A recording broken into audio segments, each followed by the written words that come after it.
ऐसा सिर्फ इजराइल ही कर सकता है, क्योंकि पिछले 24 घंटों में इजराइल ने अपने दो बड़े दुश्मन को खत्म कर दिया। यह इजराइल की मुसाद एजेंसी ने करके दिखाया, क्योंकि पिछले 24 घंटों में इजराइल ने दो बड़े दुश्मन को खत्म कर दिया। और ये एक इजराइल के पास ही ऐसी ताकत है जिसकी वजह से वो अपने दुश्मन को खत्म करता जा रहा है। क्योंकि पिछले 24 घंटे पहले हिजबुल्लाह के एक बड़े लीडर को किस तरीके से इजराइल की एयरफोर्स ने मार दिया, और ये लेबनान में घुसकर एक रिहायशी बिल्डिंग पर मिसाइल दागकर इनको खत्म कर दिया। हिजबुल्लाह के टॉप लीडर को नहीं मारा है, वो जिंदा है, लेकिन उनके नीचे एक नंबर पे आते हैं, वो मिलिट्री एडवाइजर है, उनको मार दिया। और इनका नाम फाज शक्कर है, जो हिजबुल्लाह के बड़े मिलिट्री एडवाइजर थे। और दूसरा जिसको इजराइल ने मारने के लिए बहुत कुछ किया, वो थे हमास के चीफ। हमास का जो चीफ है वो जब ईरान में गया था, और तब इजराइल ने इनको मार दिया। अब यहाँ पर दो ग्रुप का नाम सामने आ रहा है, पहला तो हमास और दूसरा हिजबुल्लाह। हमास जो ग्रुप है वो गाजा में एक्टिव है, और हिजबुल्लाह जो ग्रुप है वो लेबनान में एक्टिव है, और इन दोनों को फंडिंग करने वाला ईरान है। और जो हमास का चीफ था वो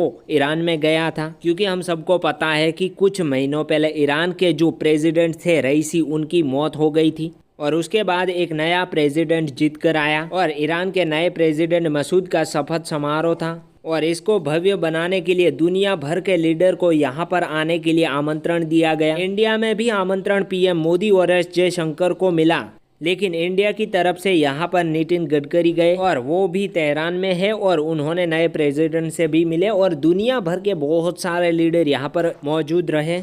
और यहाँ पर हमास का जो लीडर है उनको भी ईरान ने इनवाइट किया। और जब हमास का जो लीडर है वो ईरान में जाएगा, उसी वक्त इजराइल एक एयर स्ट्राइक से उनको ख़त्म कर दिया जाता है। और इजराइल ने इनको चुपके से नहीं, ओपनली मारा है।